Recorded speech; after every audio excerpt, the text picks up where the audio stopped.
Leonardo da Vinci. It had long since come to my attention that people of accomplishments rarely sat back and let things happen to them. They went out and happened to things. This quote is one from the once famous Leonardo da Vinci, also known as the Renaissance man.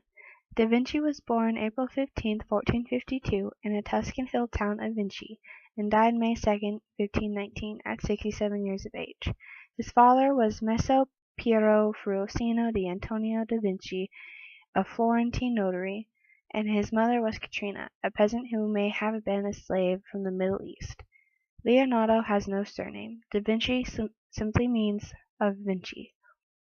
So his full birth name was Leonardo, son of Messer Piero from Vinci.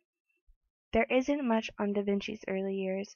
He lived in the hamlet of Annunziano for 5 years, then lived with his father, grandparents, and uncle in the small town of Vinci. Leonardo only recorded 2 childhood incidents. One, which he referred to as an omen, was when a kite fell from the sky and hovered over his cradle, its tail feathers brushing his face. The second incident was while exploring the mountains. He discovered a cave and was both terrified that a monster was lurking inside and driven by the curiosity to find out what was inside. By the age of 14, Leonardo apprenticed one of the most successful artists of his time, Andrea di Cione, known as Verrocchio.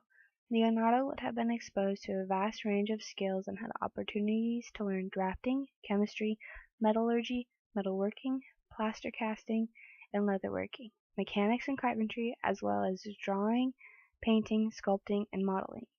Leonardo himself may have been the model for 2 of Verrocchio's works, including the bronze statue of David in the Bargello and the Archangel Michael in Tobias and the Angel. By 1472, at the age of 20, Leonardo qualified as Master of the Guild of St. Luke, the guild of artists and doctors of medicine. Leonardo's earliest known dated work is a drawing of pen and ink of the Arno Valley, dated to have been drawn on August 5, 1473. Court records show that in 1476 Leonardo and 3 other young men were charged with sodomy and acquitted. From 1476 until 1478 there is no record of Leonardo's work or even his whereabouts. In 1478 he was commissioned to paint an altarpiece for the chapel of St. Bernard and the Adoration of the Magi, in 1481 for the monks of San Donato Escopedo. Leonardo worked in Milan between the years 1482 and 1499. He was commissioned to paint the Virgin of the Rocks for the Confraternity of the Immaculate Conception and the Last Supper for the Monastery of Santa Maria delle Grazie.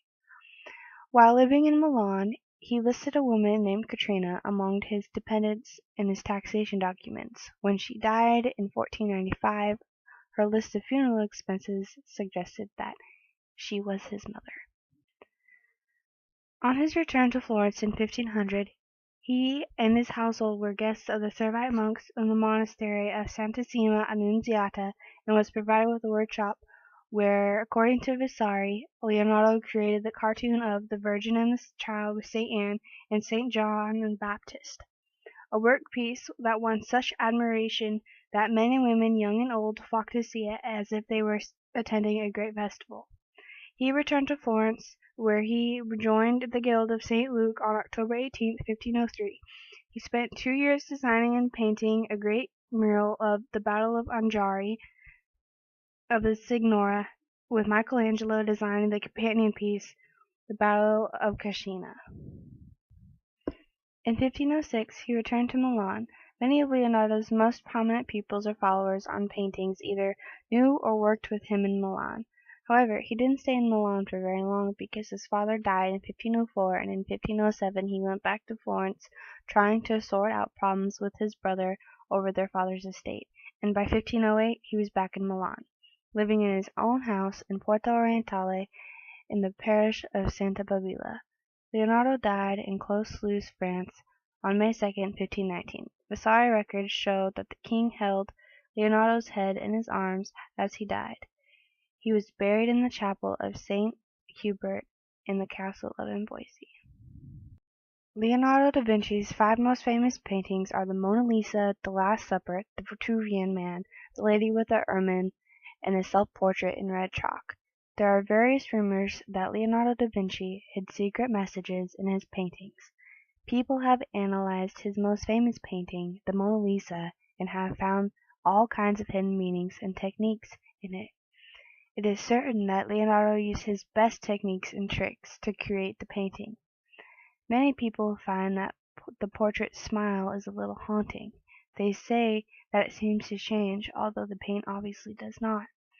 Some say that the Mona Lisa was a self-portrait of Da Vinci himself, just as a female instead of a man. Some members of Italy's National Committee for Cultural Heritage have revealed that by magnifying high-resolution images of the Mona Lisa's eyes, letters and numbers can be seen. Silvano Vicetti, president of the committee, said, "To the naked eye the symbols are not visible, but with a magnifying glass they can clearly be seen. In the right eye there appears to be the letter LV, which could stand for Leonardo da Vinci, which in the left eye there appears to be symbols, but not yet defined." The Last Supper was a painting that depicts the last Passover dinner Jesus shared with his disciples before his death. Leonardo attempted to capture the moment when Jesus announces that he will be betrayed and that one of the people at his table will be his betrayer. The most significant clue left by Da Vinci, according to Dan Brown, the author of the Da Vinci Code, was that the disciple originally defined as John is in fact Mary Magdalene. Even though it is not proven, it is believed that Leonardo da Vinci painted symbols and codes into his paintings. Some believe that da Vinci was a part of a secret group of people called the Priory of Sion, and it was the Priory's mission to keep the secret of Mary Magdalene and her marriage to Jesus Christ when he was alive.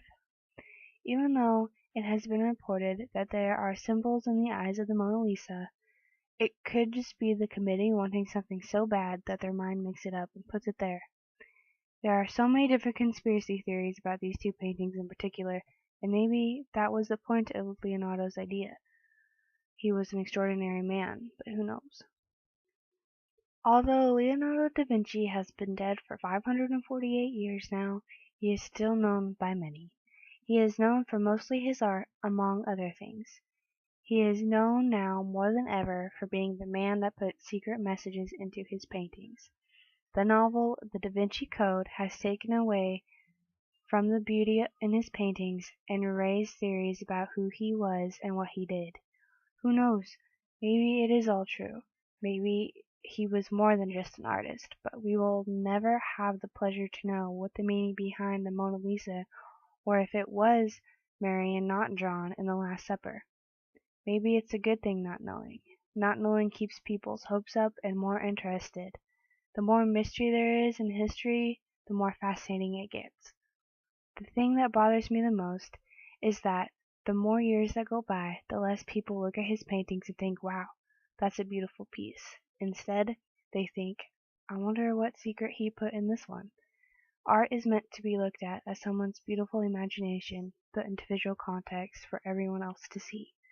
Leonardo da Vinci was a fascinating man, and everyone deserves to know the true meaning and the love behind his paintings.